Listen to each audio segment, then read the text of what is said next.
ജന്മം നൽകുന്നവരുടെ ജീവനൊടുങ്ങാൻ കാരണക്കാരാവുന്നവരെ വെറുക്കപ്പെട്ടവരായ സമൂഹം കാണുകയുള്ളൂ. തിരുവനന്തപുരം കോട്ടുകാലിൽ മകനുമായുണ്ടായ ഉന്തിനും തള്ളിനുമിടെ നിലത്തു വീണ് പരിക്കേറ്റ ഗൃഹനാഥൻ മരിച്ചു. കോട്ടുകാൽ ചപ്പാത്ത് വാർഡിൽ ചെമ്പകവിളയിൽ സജീവാണ് മരിച്ചത്. സജീവിന്റെ മകൻ വരുൺ സജീവിനെ പോലീസ് കസ്റ്റഡിയിലെടുത്തു. സംഭവത്തിൽ പോലീസ് കൂടുതൽ അന്വേഷണം നടത്തിവരികയാണ്.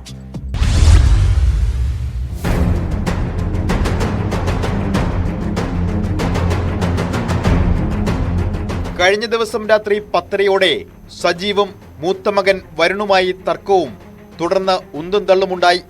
ഇതിനിടയിൽ വരുൺ തള്ളിമാറ്റിയപ്പോൾ സജീവ് വരാന്തയിലെ സിമന്റ് കൈവരിയിൽ തലയിടിച്ചു വീണു. സജീവ് എഴുന്നേറ്റെങ്കിലും വീണ്ടും തലചുറ്റി വീണ തലയുടെ പിൻഭാഗത്ത് മുറിവേൽക്കുകയും അബോധാവസ്ഥയിലാകുകയുമായിരുന്നെന്ന് പോലീസ് പറയുന്നു. രാത്രി 11:30-ഓടെ ആശുപത്രിയിൽ എത്തിച്ചെങ്കിലും മരണം സംഭവിച്ചിരുന്നു. വരുണിനെ പോലീസ് കസ്റ്റഡിയിലെടുത്തു.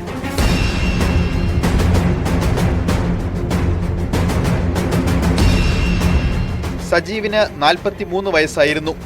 മൃതദേഹം പോസ്റ്റ്മോർട്ടത്തിന് ശേഷം ബന്ധുക്കൾക്ക് വിട്ടുകൊടുക്കും. വിഴിഞ്ഞം പോലീസ് സ്ഥലത്തെത്തി പരിശോധന നടത്തി. സംഭവത്തിൽ കൂടുതൽ അന്വേഷണം നടന്നുവരുന്നതായി പോലീസ് പറഞ്ഞു.